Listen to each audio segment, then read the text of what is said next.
నమస్తే. ప్రముఖ అడ్వకేట్ నాగేశ్వర పూజారి గారు ఉన్నారు, మాట్లాడుతాం సార్తో. సార్ నమస్తే. సార్, ఈ మధ్యకాలంలో చాలామంది సెలబ్రిటీస్ కోర్టులకు వెళ్తా ఉన్నారు, రైట్ టు ప్రైవసీ కింద ఆర్డర్స్ తెచ్చుకుంటా ఉన్నారు.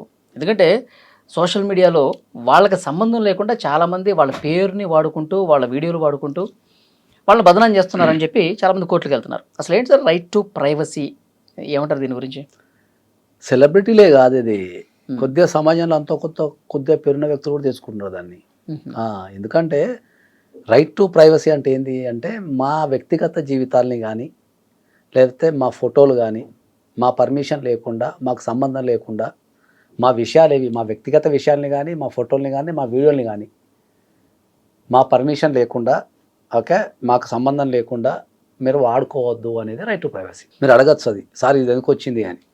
ఈ రైట్ టు ప్రైవసీ అనే ఆర్డర్స్ ఈ మన సెలబ్రిటీస్ కానీ, సమాజంలో అంతో కొంత పేరున్న ప్రతి ఒక్కరు, అంటే ఇన్ఫ్లుయెన్సర్స్ కావచ్చు, సమాజాన్ని ప్రభావితం చేసే వ్యక్తులు కావచ్చు, వీళ్ళందరూ ఎందుకు తెచ్చుకుంటున్నారంటే ఏంటంటే, టెక్నాలజీ అనేది ఈ దేశంలో లేదంటే ఈ ప్రపంచంలో ఉన్న ప్రతి మానవుని దగ్గరికి వచ్చేసింది. మీకు అర్థమయ్యే భాషలో చెప్పాలంటే ఏంటంటే, ఏఐ వచ్చిన తర్వాత నీకు బ్రెయిన్లో ఏ ఆలోచన వచ్చినా ఆ ఆలోచనని ఒక నిమిషంలో వీడియో రూపంలో నువ్వు బయటికి తేవచ్చు. అర్థమైందా? ఇప్పుడు నాగేశ్వరరావు పూజారి ఉండనుకో, నా ఫోటో దొరుకుతుందా నీకు?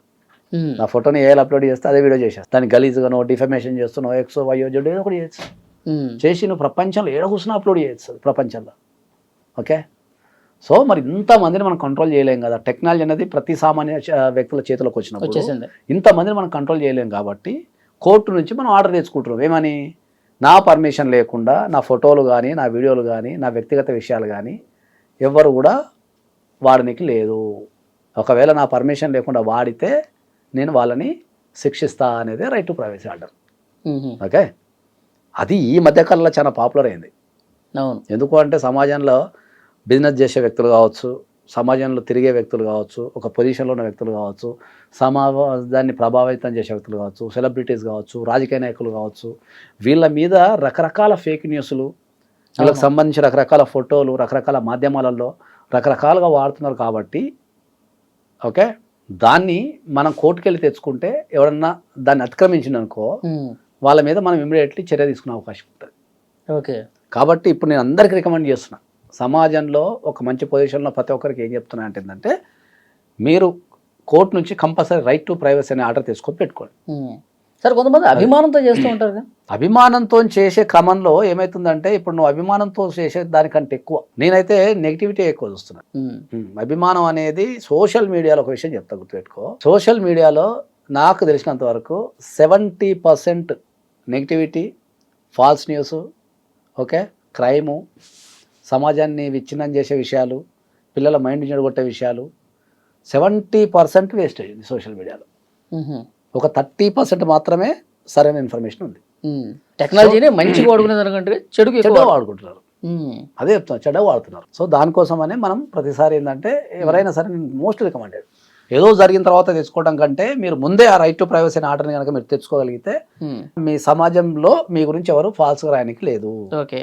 వీళ్ళు ఆర్డర్ తెచ్చుకున్న తర్వాత కూడా మీరు ఇట్లా చేస్తే ఇమీడియట్లీ వాని పైన మనం కేసు పెట్టచ్చు, వాడిని షూ చేయొచ్చు, వాడిని శిక్ష. ఎట్లా ఉంటాయి సార్ యాక్షన్స్? చాలా ఉంటాయి. నీకు ఫైన్ ఉంటుంది, 1-2 lakhs వరకు ఫైన్ ఉంటుంది, క్రిమినల్ కేసు పెట్టచ్చు, వాడిని షూ చేయొచ్చు, డిఫమేషన్ వేసుకోవచ్చు, రకరకాల.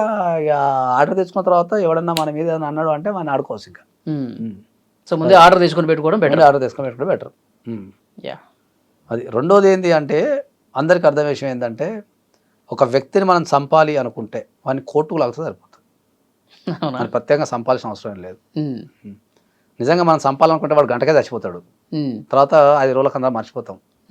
ఇక మనం కోర్టుకు లాగినాం అనుకో, రోజు వస్తాడు, రోజు మొత్తం మంచిగా వాడిని రోజు వాడిని సాగుని రోజు వచ్చు మనం.